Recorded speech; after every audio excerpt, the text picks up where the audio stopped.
Well, it has been an interesting 20 years.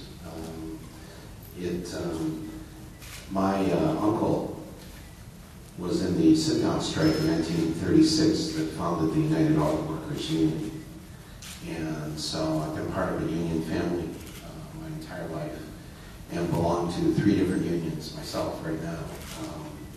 So I'm very honored that you're here and that the people are here because ultimately,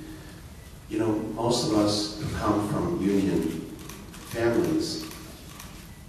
we don't own television stations and we don't own movie studios. We don't get to make movies usually. So the fact that I get to have this privilege to have our voice of the working class shown and seen in the movies is a real, I feel very honored by that, and I feel a responsibility to tell the stories of union and working families. And that's what I've done for 20 years. So I feel very honored that you are here and that you're here. 私にとってもこの20年間は大変興味深い20年間でございました。実は私の叔父は1936年にいわゆるシットダウンストライク、つまり座り込みですね、のストライキをいたしまして、そして初めてアメリカにおけます、自動車産業のユニオンの形成に尽力をいたしました。それがきっかけでユニオンが連合ができた組合ができたわけなんですけども、ということで私の家族はずっと、何世代にもわたりましてユニオンに入っておりました。そして、私もそういった意味では現在今でも3つの違った組合に入っております会員でございます。ですから皆様がこういった形で組合の方々がお集まりいただいてて、私の作品をご覧いただけたということは大変私は誇りに思っております。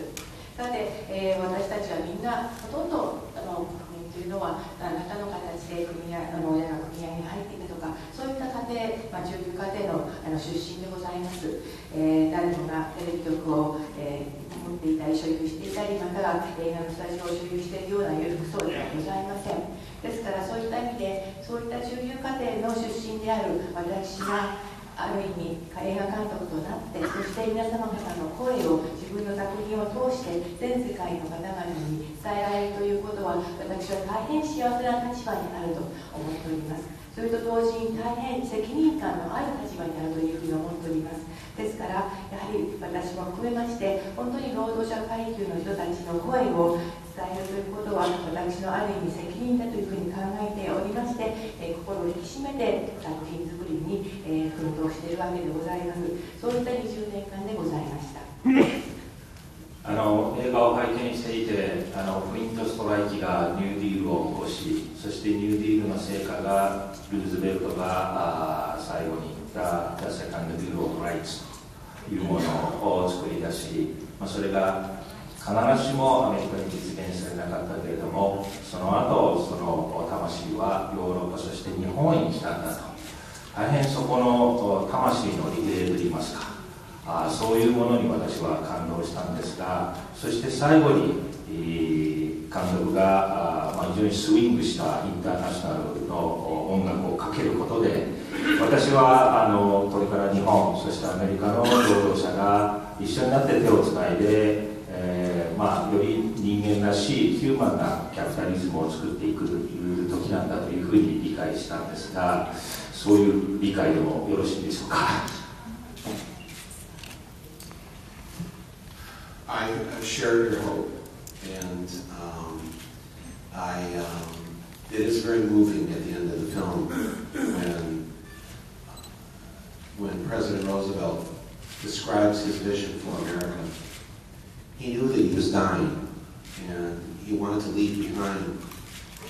an idea of what he hoped America would be. And the fact that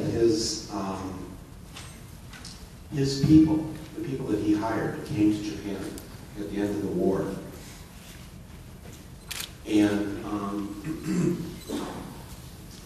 brought with them this attitude of that these people that America had just been at war with the so-called the enemy, that we should make sure that the enemy has medical care and decent housing and good jobs and a right to join a union, and that the old people are taken care of in their old age. I've watched that scene many times in America, and you can hear people crying in the audience. Crying in part because of the generosity that Roosevelt felt toward the people of Germany, Italy, and Japan, but crying mostly for themselves. That 60 years later, we don't have the America that Roosevelt envisioned. And as we looked at Japan and Germany and Italy and France and Britain and Sweden and down the whole list of countries, for 60 years, you believe that if you get sick, you have a right to see a doctor. And that no one should be turned away because they don't have a big wad of yen in their pocket. And we believe the opposite. We believe if you get sick, you're on your own. And if you don't have insurance, too bad. Good luck. Take 2 aspirin.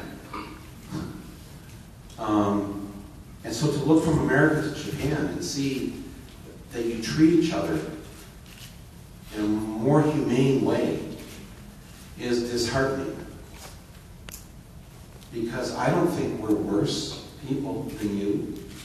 We're all people. We're all the same. So if we're all the same, why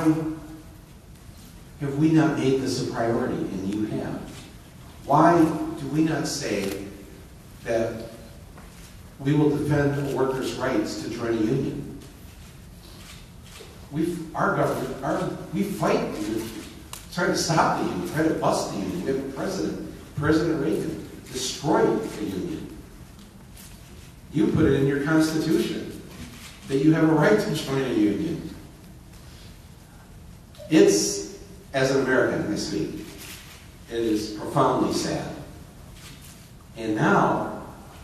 we have to turn to you and to Europe to try to get what Roosevelt wanted for us.